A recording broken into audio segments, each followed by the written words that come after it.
আমার পূর্ববর্তী বক্তাকে অনেক অনেক ধন্যবাদ। আমরা যে বিষয় নিয়ে আজকে এখানে একত্রিত হয়েছি, লাইফ স্কিলস। লাইফ স্কিলের 10টি শৈলী রয়েছে, যেটাকে 4টি মাত্রায় ভাগ করা হয়েছে। সেটা একটু আমি বলে দিই। ফার্স্ট হচ্ছে এম্পাওয়ারমেন্ট, তার আন্ডারে যেটা রয়েছে সেটা হলো self awareness, communication, resilience. Learning যে কোশ্চেন রয়েছে সেখানে রয়েছে ক্রিটিক্যাল থিংকিং, ক্রিয়েটিভিটি আর প্রবলেম সলভিং। এরপরের যে অংশ বা এরপরের যে শৈলী, এরপরে যে মাত্রা, সে মাত্রার মধ্যে রয়েছে নেগোসিয়েশন এবং ডিসিশন মেকিং। এবং লাস্ট হচ্ছে সিটিজেনশিপ, যার আন্ডারে আসছে এমপ্যাথি এবং পার্টিসিপেশন। একটা কথা এলেন ব্রাইট বলেছিলেন, আমরা অজ্ঞ থাকবো বলে বদ্ধপরিকর ছিলাম, আর আমাদের শিক্ষকেরা আমাদের মন পাল্টানোর চেষ্টা করে যাচ্ছিল। আমরা এই শিক্ষকতার প্রফেশনে রয়েছি, তাই আমাদের মাধ্যমে একটা জাতি তৈরি হয়, আমাদের মাধ্যমে এই সমাজের মেরুদণ্ড তৈরি হয়, যাকে সঠিকভাবে সঠিক জায়গায় উন্নীত করতে এই লাইফ স্কিলের প্রয়োজনীয়তা রয়েছে। আমি প্রথমে যে লাইফ স্কিলটা নিয়ে আলোচনা করতে চাইবো সেটা হলো আত্মসচেতনতা বা সেলফ অ্যাওয়ারনেস।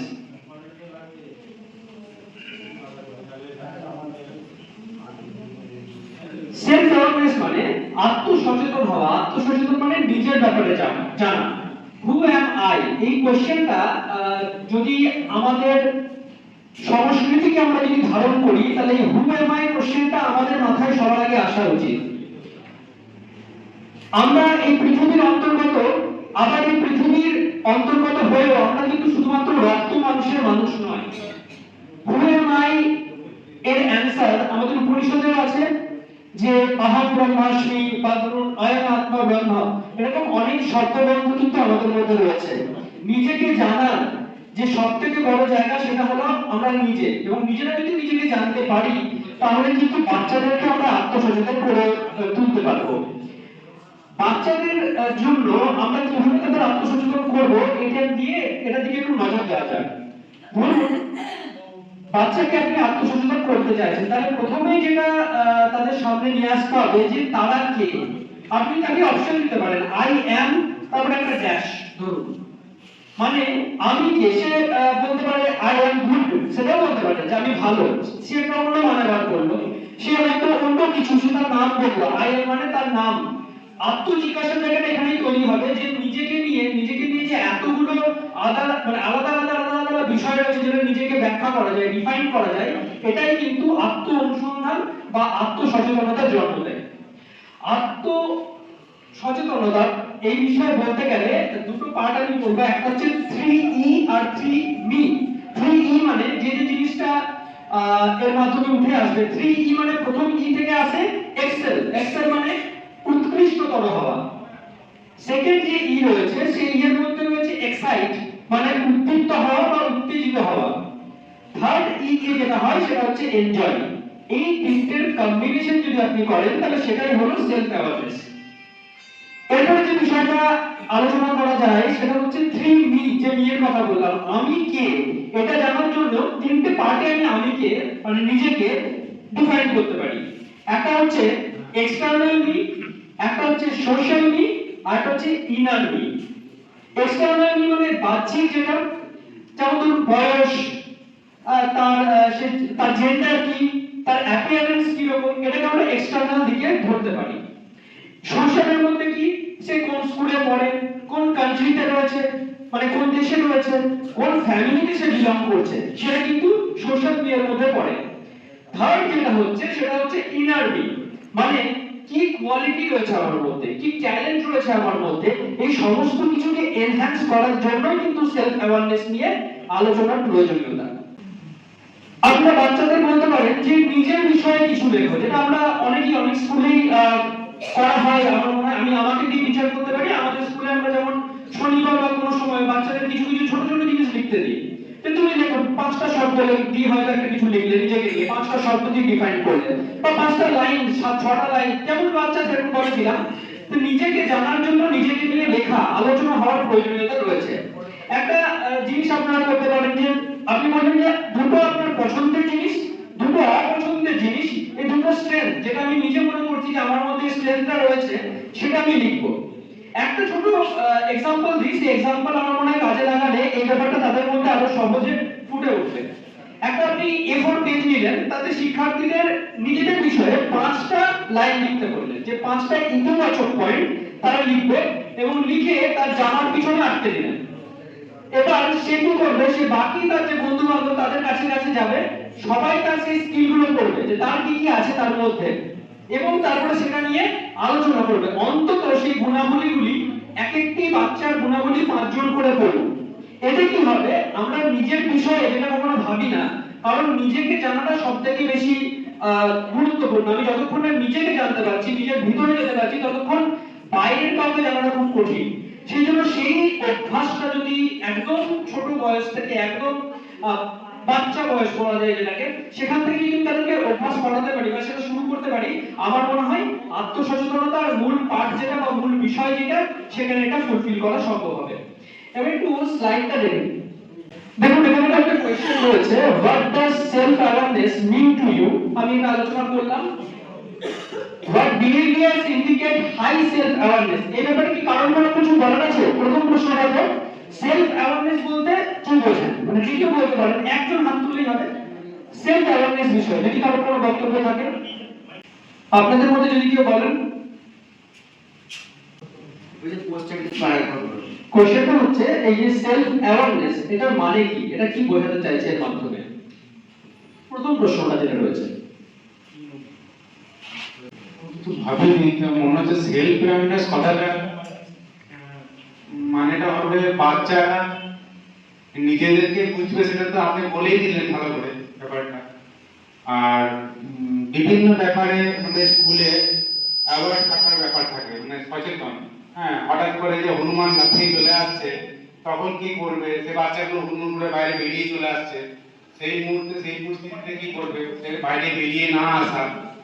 হ্যাঁ, তারপর ওই যে কলতলায় গিয়ে সবাই হাত ধুতে যাচ্ছে, সেখানে গিয়ে খুব তাড়াহুড়ো করে গিয়ে যদি কেউ স্লিপ কেটে পড়ে যায়, সেটা তো একটা বিপদ হতে পারে। তাহলে সেই সম্যক জ্ঞানগুলো, মানে যেখানে কোনো বিপদ হতে পারে বা এখানে দাঁড়ালে পরে আমি এখানে নিরাপত্তা বোধ করব, সেই জিনিসগুলো বাচ্চাদের মধ্যে থাকলে তাদের মধ্যে সেলফ অ্যাওয়ারনেস ব্যাপারটা চলে আসবে। নিরাপত্তা ব্যাপারটাই নিয়ে বললাম। হ্যাঁ, ঠিক আছে, ধন্যবাদ। তো এই বিষয়টায় আলোচনা করলাম মোটামুটি যে সেলফ অ্যাওয়ারনেস কেন দরকার, এবং খুব ছোট বয়স থেকে এটা দরকার, নিজেকে জানা, নিজের বিষয়ে জানা, তাহলে আগামী সমস্ত কিছুতে খুব সুন্দরভাবে ফুটে উঠতে পারবে। এর পরবর্তী যে স্কিলটা নিয়ে আমি আলোচনা করব সেটা হলো কমিউনিকেশন, বা বাংলায় বললে যোগাযোগ। তো এই স্কিলটি যদি এনহ্যান্স করে, তাহলে নিজেদের ভাবনা, আবেগ, আইডিয়া এগুলো যা যা রয়েছে সেগুলো সহজেই কিন্তু সকলের কাছে তুলে ধরা যায়। এই কমিউনিকেশনের যে অংশটা রয়েছে, এটাকে বিভিন্ন ভাগে আমরা ভাগ করতে পারি। মানে কমিউনিকেশন করা মানে একে অপরের সাথে যোগাযোগ গড়ে ওঠা বা গড়ে তোলা। তো এটাকে কিভাবে ভাগ করতে পারি? প্রথম পয়েন্ট যেটা হতে পারে সেটা হচ্ছে নন ভার্বাল কমিউনিকেশন, মানে ভার্বাল হচ্ছে না। সেকেন্ড হতে পারে ভার্বাল কমিউনিকেশন, থার্ড হতে পারে রিটেন কমিউনিকেশন, এবং ফোর্থ হতে পারে ভিজুয়াল কমিউনিকেশন। এই চারটে পার্টে আমরা কমিউনিকেশনকে ভাগ করতে পারি। কিন্তু এই যে কমিউনিকেশনের পার্ট রয়েছে, এত ডিটেইলে বলার মতো সময় নেই, তাই সেটা যাচ্ছি না। কিন্তু কমিউনিকেশনের ইম্পর্টেন্স কি সেটাকে যদি কয়েকটা পয়েন্টে ভাগ করি, তাহলে কোন কোন জায়গাতে এনহ্যান্স হবে। এক হচ্ছে রিলেশনশিপস, নিজের সাথে, বাড়ি শহরে, নিজের সাথে, বন্ধুদের, বা আমার পরবর্তী জীবনে আমি যাদের সাথেই আমার কোনো না কোনো সম্পর্ক গড়ে উঠবে, সেটাকে সঠিক জায়গায় নিয়ে যাওয়ার যোগাযোগ ব্যবস্থা কিন্তু, বা যোগাযোগের ভাবনা রাখা, এটা কিন্তু খুব গুরুত্বপূর্ণ ভূমিকা পালন করতে পারে। ট্রাস্ট মানে বিশ্বাসযোগ্যতা। থার্ড হচ্ছে ক্ল্যারিটি ইন ডাইরেকশন, আপনি যে কাজ করছেন না কেন তার মধ্যে ক্ল্যারিটি থাকাটা খুব গুরুত্বপূর্ণ। আমি যে কোনো ডিসিশন নিই না কেন, যদিও সেটা সিদ্ধান্ত গ্রহণের অংশে চলে যাবে, তবুও প্রবলেম সলভিং, এটার মধ্যে থেকেই দেখুন আমাদের প্রবলেম সলভিং কিন্তু আসছে। কারণ যোগাযোগ আপনি যেভাবে করতে পারছেন, আপনি কমিউনিকেট করতে পারছেন একে অপরের সাথে, সেটাতে কিন্তু আপনার প্রবলেম সলভিং এ অনেক সাহায্য করবে। কোয়ালিটি লাইফ, এবং যদি আরেকটু হায়ার অ্যাসপেক্টে দেখেন তাহলে স্ট্রেস ম্যানেজমেন্ট। একটা ছোট খেলার কথা আমি বলি, সেটা বাচ্চাদের দিয়েও খেলানো যেতে পারে। সেটা হচ্ছে ধরুন শিক্ষার্থীদের আপনি হাতে হাত ধরিয়ে একটা বড়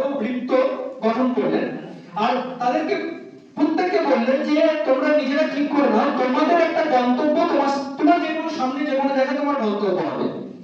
প্রত্যেক স্টুডেন্ট রয়েছে, তাদের প্রত্যেকেরই গন্তব্য কিন্তু আলাদা, এক হতে হবে এমন কোনো মানে নেই। এক হতেও পারে, কিন্তু তাদের আলাদা আলাদা গন্তব্যে তারা যাচ্ছে, এরকম ভাবে ধরে নিচ্ছি। এবারে তাকে বলা হলো যে আমরা যখন আমরা শিক্ষকরা যখন আমি যাও বললাম, তখন বাচ্চাগুলো সবাই যেতে শুরু করবো, কিন্তু হাত ছাড়া যাবে না। এবং যখন আমি দুবার হাততালি দেবো বা অন্য কিছু আপনি সাইন দিতে পারেন, সেই সাইনের মাধ্যমে আপনি বোঝাবেন, তখনই তারা কিন্তু থেমে যাবে। এবারে একটা জিনিস দেখুন, এখানে কি হলো, আমি বললাম যে সবাই নির্দিষ্ট দিকে ধাবমান হচ্ছে, কিন্তু কেউ কারোর হাত ছাড়ছে না। তাহলে এটাতে কি হতে পারে? যদি কেউ অ্যান্সার করতে চান। একে অপরের হাত ধরে আছে, কিন্তু সবাই আলাদা আলাদা দিকে যাচ্ছে ডাইরেকশনে। কি হতে পারে?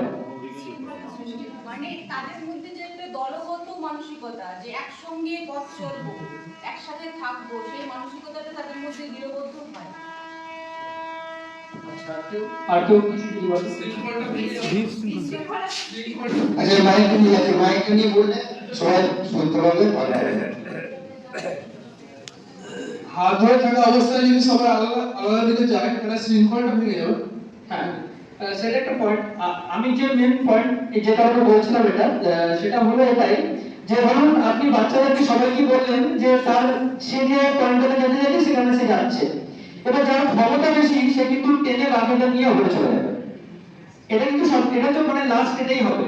বিশৃঙ্খলা হলে সব হলো, কিন্তু যার কাছে শরীরের শক্তি বেশি সে কিন্তু টেনে নিয়ে গিয়ে সেই জায়গাটাতে গিয়ে জড়ো করবে। এবার এখান থেকে আমরা কি করতে পারি, যখন আমি দলগত হিসাবে কাজ করছি, দলগত ভাবে কাজ করছি, তখন ব্যক্তিগত লক্ষ্য সম্পর্কে মানে প্রত্যেকের যে ইন্ডিভিজুয়াল লক্ষ্য রয়েছে সে সম্পর্কে সচেতন হওয়া কিন্তু খুব দরকার। না হলে এই বিশৃঙ্খলার সৃষ্টি হতে পারে। একে অপরকে সাহায্য করার যে মানসিকতা, একে অপরের ভাবনার প্রতি শ্রদ্ধাবান থাকা, শ্রদ্ধাশীল থাকা, সেই মানসিকতাও কিন্তু এখানে তৈরি হবে যখন আপনি তাদেরকে বোঝাবেন এই খেলাটার মাধ্যমে। খুব ছোট্ট একটা খেলা, একটা জায়গাতে আপনি রাউন্ড করে নিয়ে যাচ্ছেন। যদি আমরা সবাই মিলে একটা কাজকে করতে পারি, তাহলে কিন্তু অনেক ফ্রুটফুল হতে পারে, অনেক সুন্দর হতে পারে। যেমন আমরা এই কথাগুলো জানি, 10-এর লাঠি 1-এর বোঝা, এগুলো আমরা জানি, তাই না? বা হিন্দিতে বলে না এক সে বলে দো, আর এক সে বলে দো, এরকম বলে না, তো মানে কি একজনের থেকে দুজনে ভালো। সেই কমিউনিকেশন আপনার মধ্যে যদি ইমপ্রুভ হয়, তাহলে কিন্তু আপনি এই সমস্তটাকে খুব সহজে ম্যানেজ করতে পারবেন। এটা একটা লিডারশিপ কোয়ালিটিও বটে। পরবর্তী যে লাইফ স্কিল নিয়ে আলোচনা করব সেটা হলো ক্রিটিক্যাল থিংকিং বা সমালোচনামূলক চিন্তা ভাবনা। Critical thinking is the thinking based on your originality. আপনি যেমন সেই ভাবনা নিয়ে আপনি যেটা আপনার মাথায় যেটা কাজ করছে সেটা কিন্তু ক্রিটিক্যাল থিংকিং এর জন্ম দেয়। It is based on your views, opinions and arguments. Argument করা মানে আমরা একটা খুব নেগেটিভলি ভাবি যে কারোর সাথে আর্গুমেন্ট করা, আমরা বলি না যে এই লোকটা খুব তর্ক করে, এর সাথে বসা যাবে না।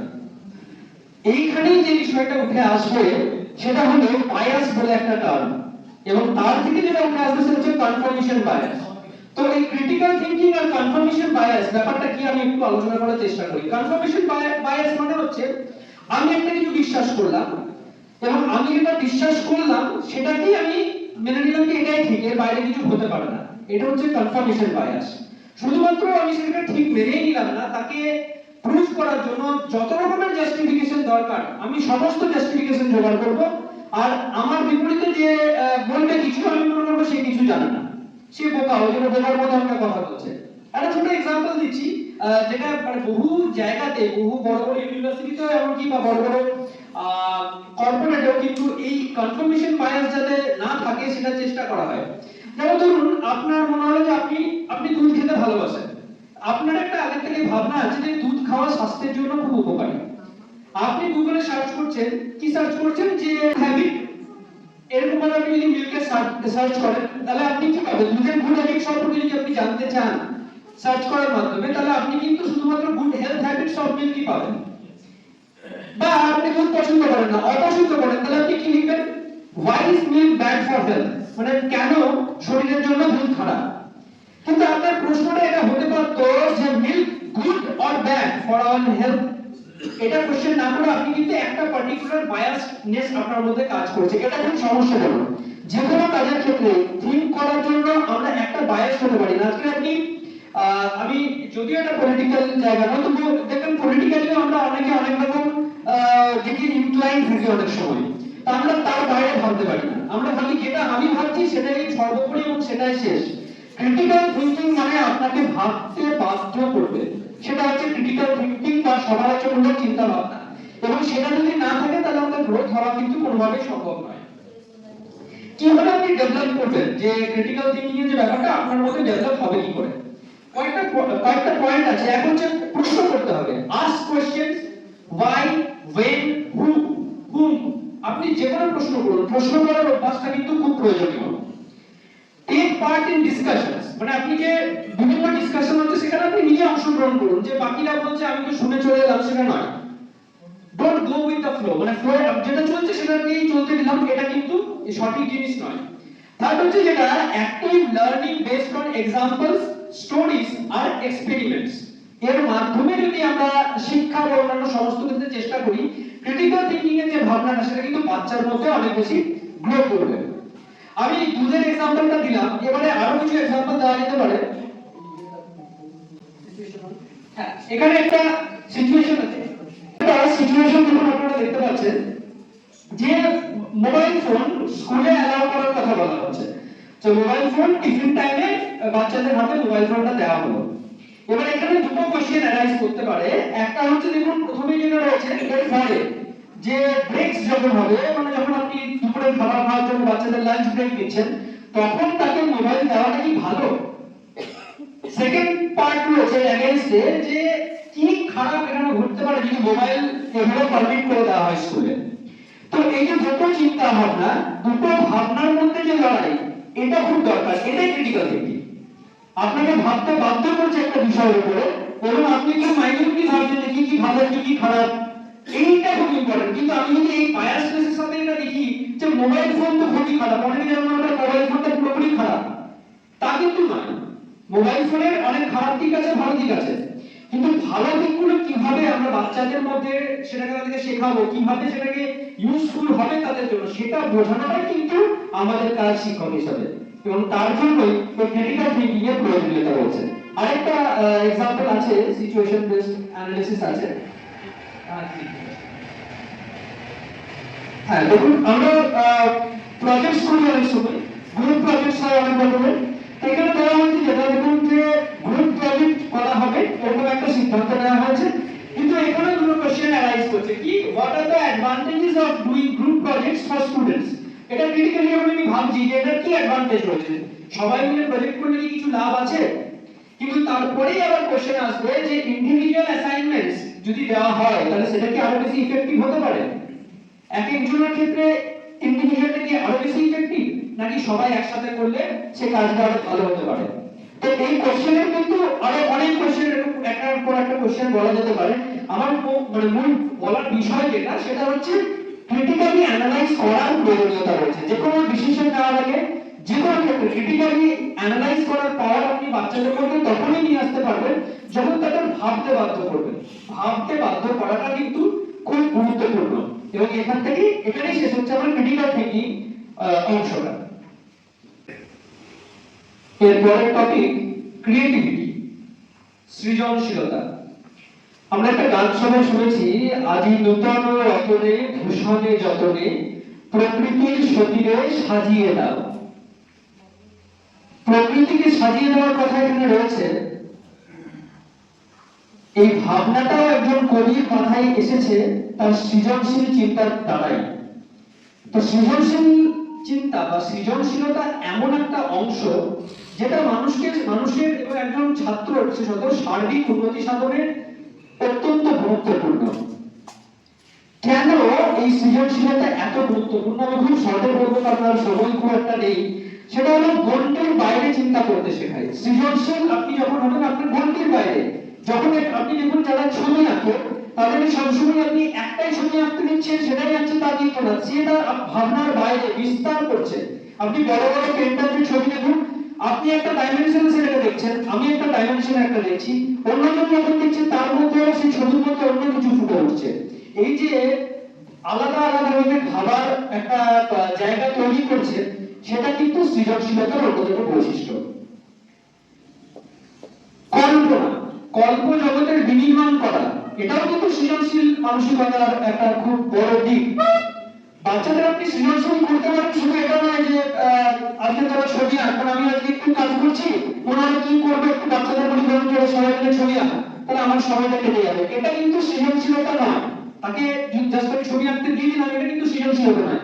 সেই ইনভলভমেন্ট তার রয়েছে কিনা, সে কি নতুন কিছু ভাবতে পারছে, তাকে ভাবতে দিন, তাকে ভাবতে শেখান। এই মানসিকতা তৈরি হলে তবেই কিন্তু নতুন কিছু হবে। সৃজনশীলতার মধ্যে সৃজন আছে, তো সৃজন তখনই সম্ভব যখন আপনি নতুন করে তাকে ভাবতে দেবেন। একটা ছোট্ট এক্সাম্পল দিই, এটা শিরোনাম দেওয়া যেতে পারে একসঙ্গে ভাবি। সকল ছাত্রছাত্রীকে প্রথমে গোল করে বসানো হলো, এরপরে বিভিন্ন বিষয়ে কাল্পনিক পরিস্থিতি আমরা তৈরি করব এবং বাচ্চাদের বলবো যে এই বিষয়ে তারা মতামত দেন। এই যে বিষয়টা রয়েছে এটা যদি একটু আপনারা অ্যানসার দেন কেউ তাহলে খুব ভালো হয়। আমি প্রফেসরকে বলবো একটু মাইকটা জেনে নিয়ে যান।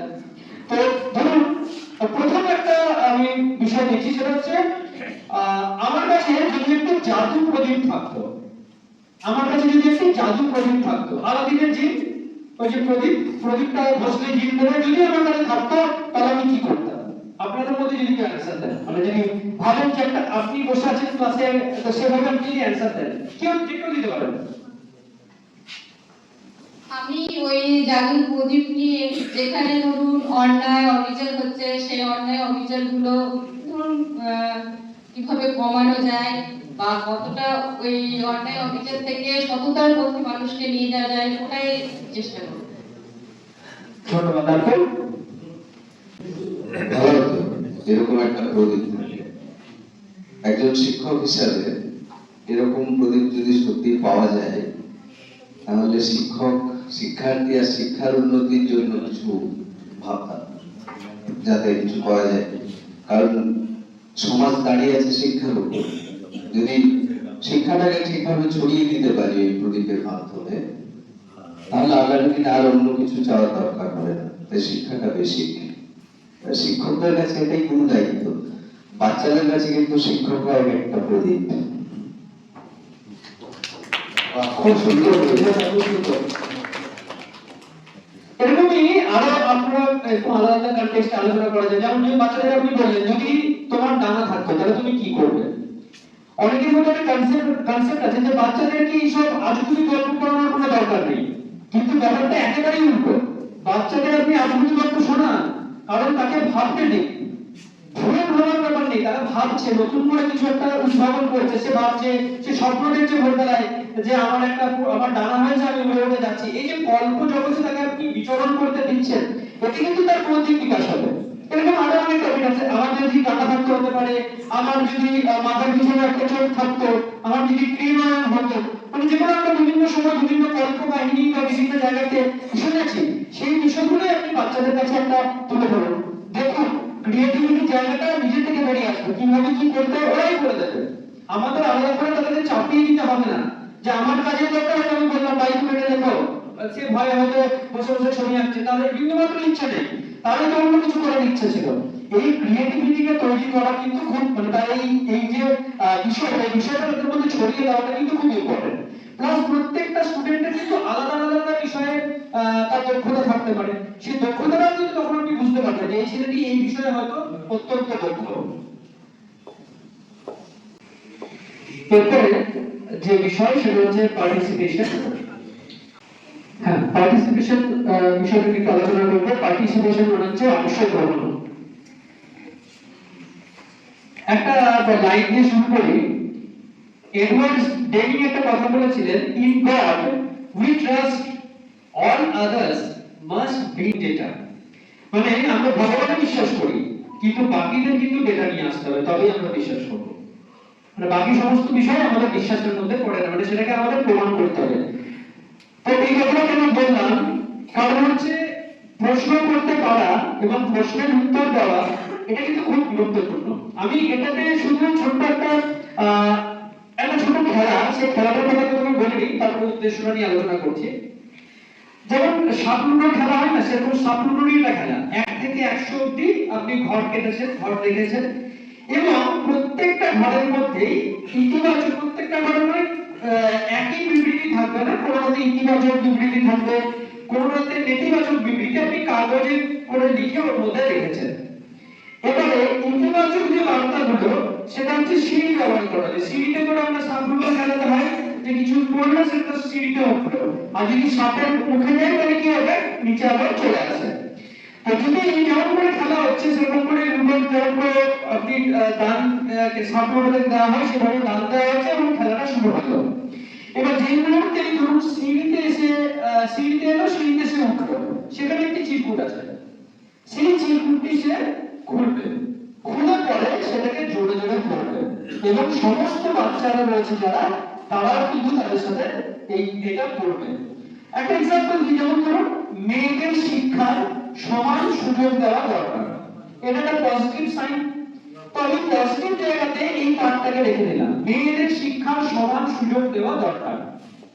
যে মুহূর্তে সেটা সে বার করবে এবং সেটা পড়বে এবং সমস্ত বাচ্চারা যখন একসাথে পড়বে, তাহলে একটা গুরুত্বপূর্ণ একটা বিষয় কিন্তু মজার চলে আমরা তার মস্তিষ্কের মধ্যে ঢুকিয়ে দিলাম। এবার ধরুন যে সাপের জায়গায় যদি পড়লো, সে নেগেটিভটাও কিন্তু আছে। নেগেটিভ ধরুন রয়েছে যেটা একটা অনেকদিনকার বস্তাবাদী ধারণা যে ঘরের কাজ করা প্রধান মেয়েদেরই দায়িত্ব আর কারোর দায়িত্ব নয়, সেটা ধরুন আপনি ওখানে লিখে রাখলেন। যখন বাচ্চারা পড়লো তখন আপনি বোঝাবেন যে এটা কেন ভুল।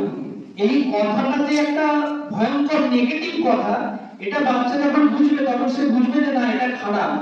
আমরা ছোটদের বলি না বাবু এটা করো না, এটা খারাপ, এটা করো, এটা ভালো। এই যে ভালো খারাপের টেন্ডেন্সি, এই যে ভালো খারাপ বিবেচনা করার মতো মানসিকতা তৈরি করা, এর জন্য কিন্তু পার্টিসিপেশনের দরকার আছে। সাপগুলোর খেলা একটা জাস্ট খেলা, কিন্তু এই খেলার মাধ্যমে কিন্তু আমরা অনেক কিছু বুঝিয়ে দিতে পারি। এবার এই খেলাটা চলবে কতক্ষণ, যতক্ষণ অবধি কেউ 100 অবধি পৌঁছচ্ছে, যেমন খেলা হয়ে থাকে।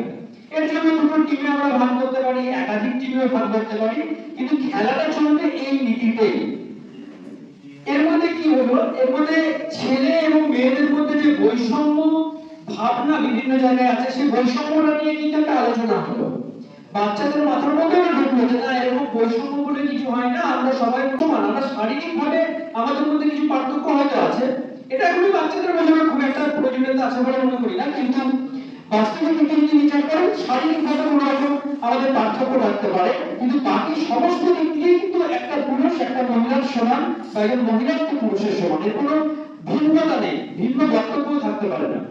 বিভিন্ন সামাজিক নিয়মের কারণে মেয়েদের এবং ছেলেদের মধ্যে অভিজ্ঞতার পার্থক্য থাকতে পারে, কিন্তু সেই বিষয়ে বাচ্চাদের ছোট থেকে যদি আমরা সচেতন করতে পারি অংশগ্রহণের মাধ্যমে, তাহলে মনে হয় সমস্ত কিছুটা আরো ভালোভাবে হতে পারে। দেখুন এখানে দুটো কোশ্চেন আছে। ফার্স্ট হচ্ছে what does active participation look like in a group setting. মানে গ্রুপের মধ্যে অ্যাক্টিভ পার্টিসিপেশন বলতে আপনারা কি বোঝেন? তুমি কি answer then kindly? Everybody participate together and they talk each other and send something all together, not only one or one, not only one, everybody. হ্যাঁ ঠিক আছে, খুব সুন্দর। আর কেউ যদি কেউ কিছু বলতে চান?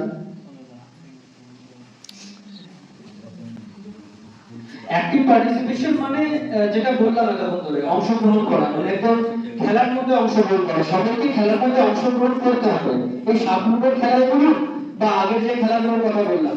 তো বাচ্চাদের এই খেলার মাধ্যমে কেন অংশগ্রহণ বা এই যে ট্রেনিংটা হচ্ছে, ট্রেনিং এ আমাদের এত এক্সাম্পল বেস লার্নিং কেন, এটাও একটা ব্যাপার। কারণ আমরা যখন ছোটবেলায় পড়েছি আমরা ওয়ান ওয়ে ছিল অনেকটাই, স্যাররা বলতেন আমরা শুনতাম, নোট নিতাম এবং ঘরে গিয়ে মুখস্থ করতাম, আমরা নিজেরা বুঝতাম, এরকম ব্যাপার ছিল। কিন্তু এখন হয়ে গিয়েছে এই খেলাধুলার মাধ্যমে সমস্ত জিনিসটা বাচ্চাদের মধ্যে ঢোকানো। কারণ হচ্ছে সময় বদলেছে এবং খুব সহজে বাচ্চারা তখনই নিতে পারবে যদি সেটা সে মজা হিসেবে নিতে পারে। যদি সে তাদের মনে হয় যে একটা টাস্ক, একটা বাচ্চাকে সকালবেলায় দেখবেন যখন একদম শিশু শ্রেণীর প্রথম বাচ্চারা আসে খুব কান্নাকাটি করে, তাদের ভালো লাগে না, খুব কান্নাকাটি করে, আস্তে আস্তে আস্তে আস্তে যখন তার মনে হয় স্কুলে গেলে আমার এই আনন্দের বিষয়গুলো ঘটছে, তখন কিন্তু বাচ্চাকে স্কুলে ছেড়ে দিয়ে আর কোনো সমস্যা হয় না।